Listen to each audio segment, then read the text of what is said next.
Mousumi's creation. Mousumi's ক্রিয়েশনের সকল বন্ধুবান্ধবদের স্বাগত জানিয়ে আমি আজকের রেসিপি রুই মাছের একটা রেসিপি আমি শুরু করছি। আপনারা রুই মাছ অনেকভাবেই করে খান রোজই, কিন্তু আমি যেভাবে এই রান্নাটা করছি সেটা আপনাদের সঙ্গে আজকে শেয়ার করে দেখাচ্ছি। বন্ধুরা একটু দেখবেন আমি কিভাবে স্টেপ বাই স্টেপ রান্নাটা করছি। এই মাছগুলোকে ভালো করে পরিষ্কার করে ধুয়ে এইভাবে রেখেছি। সামান্য হলুদ, লবণ আর সামান্য সর্ষের তেল দিয়ে মাছগুলোকে ভালো করে মাখিয়ে নিচ্ছি। এখানে একটা ট্রিক্স আমি বলে দিচ্ছি, সামান্য একটু সর্ষের তেল দিলে মাছগুলো ভাজার সময় ফাটে না। সেই জন্য অবশ্যই বন্ধুরা নুন হলুদের সঙ্গে একটু সর্ষের তেল দিয়ে নেবেন, তাতে মাছ ফাটার সম্ভাবনা কম থাকে। এইভাবে মাখিয়ে আমি 20 মিনিট রেখে দিচ্ছি। এই সময় আমি কিছু সবজি এখানে কেটে নিচ্ছি।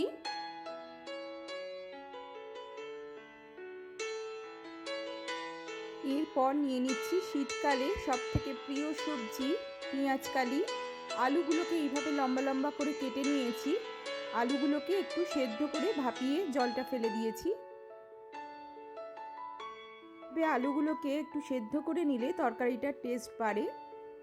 এইরকম লম্বা লম্বা করে একটা মাঝারি আকারের পেঁয়াজকে কেটে নিয়েছি, আর নিয়ে নিচ্ছি একটা মাঝারি আকারের টমেটোকে। এইভাবে কেটে নিলেই হবে। এরপর গ্যাস ওভেন অন করে আমি কড়াইতে সামান্য সর্ষের তেল নিয়ে নিচ্ছি। মোটামুটি আমি এখানে 4 টেবিল স্পুন সর্ষের তেল ইউজ করছি। তেলটা খুব ভালোভাবে গরম হয়ে এলে আমি এক এক করে মাছগুলোকে ভেজে নেব। আমি এখানে 2 ক্ষেপে মাছগুলোকে ভেজে নিচ্ছি। প্রথম ক্ষেপে আমি যতগুলো ধরেছে সেই অনুযায়ী মাছগুলোকে দিয়ে ভেজে নিচ্ছি।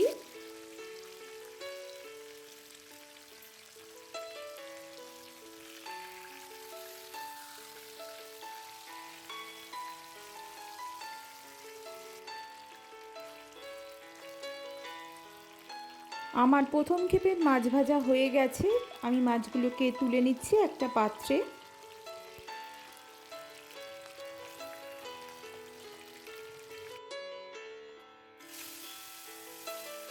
একই রকমভাবে আমি দ্বিতীয় ক্ষেপের মাছগুলোকে দিয়ে দিচ্ছি, দিয়ে ভেজে নিচ্ছি।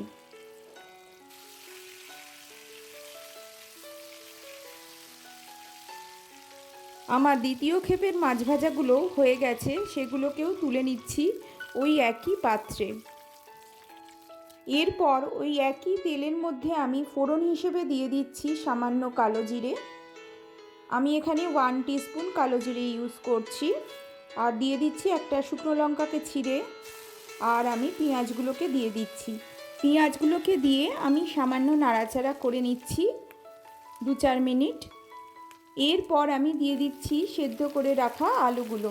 সেদ্ধ করে আলু যদি রাখেন তাহলে আলাদা করে ভেজে নেওয়ার আর দরকার হবে না।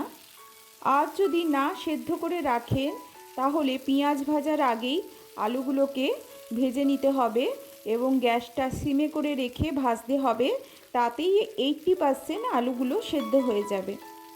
আমার এখানে আলুগুলো সেদ্ধ করা ছিল বলে আমি আর আলাদা করে ভেজে নিইনি। আগে থেকে আলু সেদ্ধ করে রাখলে তরকারি রান্নাটাও খুব তাড়াতাড়ি হয়ে যায় আর খেতেও টেস্টফুল হয়।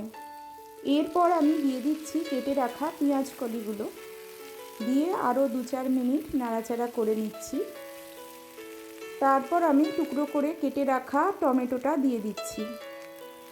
আবারও 2-4 মিনিট নাড়াচাড়া করে নিচ্ছি। এইভাবে 2-4 মিনিট এইভাবে ভেজে নেওয়ার পর আমি কিছু সাধারণ মশলা এখানে দিয়ে দিচ্ছি।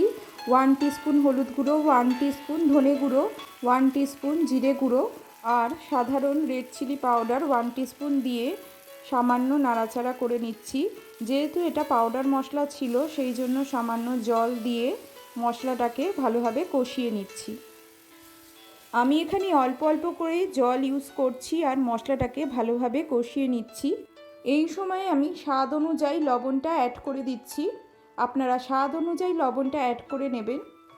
লবণ দেওয়ার পর আমি ভালোভাবে আবারও মশলাটাকে কষিয়ে নিচ্ছি যতক্ষণ না তেল ছেড়ে আসছে। এইভাবে মশলাটাকে কষিয়ে নিতে হবে।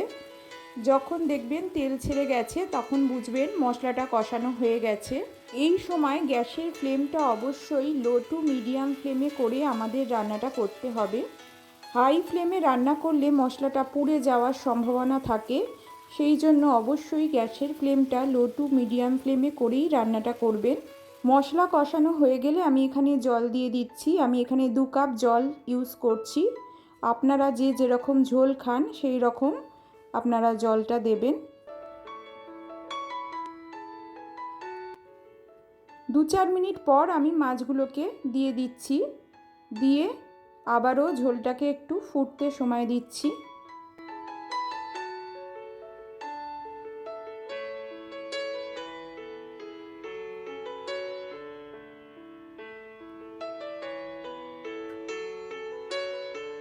দশ মিনিট পর আমি ফিরে আসছি। ঝোলটা খুব সুন্দরভাবে ফুটছে। সেই সময় গার্নিশিংয়ের জন্য আমি কেটে রাখা ধনেপাতা দিয়ে দিচ্ছি। আমি ধনেপাতা কুচি কুচি করে কেটে রেখেছিলাম, সেটা আমি ওপর দিয়ে ছড়িয়ে দিলাম। গ্যাস ওভেনটা এবারে অফ করে দিচ্ছি।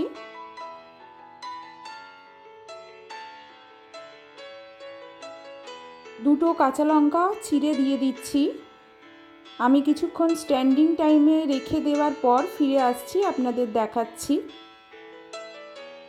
বন্ধুরা, আপনারা হয়তো রেগুলারলি রুই মাছের ঝোল বিভিন্নভাবে রান্না করে থাকেন। আমি যেভাবে আজকে দেখালাম সেভাবে আপনারা বাড়িতে করে একবার হলেও দেখতে পারেন। শীতকালের সবজি পেঁয়াজকালি দিয়ে এই রুই মাছের ঝোলটা আজকে আমি রান্না করলাম। রান্নাটা খেতেও খুব টেস্টফুল হয়েছিল। আপনারা অবশ্যই একবার হলেও বাড়িতে এইভাবে রান্নাটা ট্রাই করে দেখবেন। আশা করছি আপনাদের ভালো লাগবে। তেমন কোনো মশলা এখানে ইউজ আমি করিনি, খুব সাধারণভাবেই খুব সহজ উপায়ে আমি আজকে রান্নাটা করলাম। ভিডিওটা ভালো লাগলে বন্ধুরা অবশ্যই একটা লাইক দিতে ভুলবেন না। আপনাদের বন্ধু বান্ধব আত্মীয় স্বজন পরিজনদের সঙ্গে ভিডিওটা অবশ্যই শেয়ার করে দেবার অনুরোধ রইল। আর যদি আমার রান্নাটা আজকে ভালো লেগে থাকে তাহলে কমেন্ট অবশ্যই করবেন। কেমন লাগলো আপনাদের রান্নাটা অবশ্যই কমেন্ট করে জানাবেন। নতুন বন্ধুদের বলছি, এখনও যদি আমার চ্যানেলকে সাবস্ক্রাইব না করে থাকো অবশ্যই সাবস্ক্রাইব করে নেওয়ার অনুরোধ রইল। পুরনো বন্ধুদের পাশে থাকার জন্য অনেক অনেক ভালোবাসা। পাশে থাকা বেল আইকনটা অবশ্যই অন রাখবেন বন্ধুরা, কারণ আমি এই চ্যানেলে আবার যখন নতুন ভিডিও নিয়ে আসব তখন আপনাদের কাছে ফার্স্ট নোটিফিকেশান পৌঁছে যাবে। গরম ভাতের সঙ্গে বাঙালির প্রিয় রুই মাছ এইভাবে করে আপনারা দুপুরের লাঞ্চের মেনুতে রাখতেই পারেন বন্ধুরা। সত্যি বলছি বন্ধুরা, দুপুরের লাঞ্চটা তাহলে জমে যাবে। আজকের মতো এখানেই শেষ করছি বন্ধুরা। ভালো থাকবেন, সুস্থ থাকবেন। আবার দেখা হবে অন্য কোনো ভিডিওতে।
Thank you.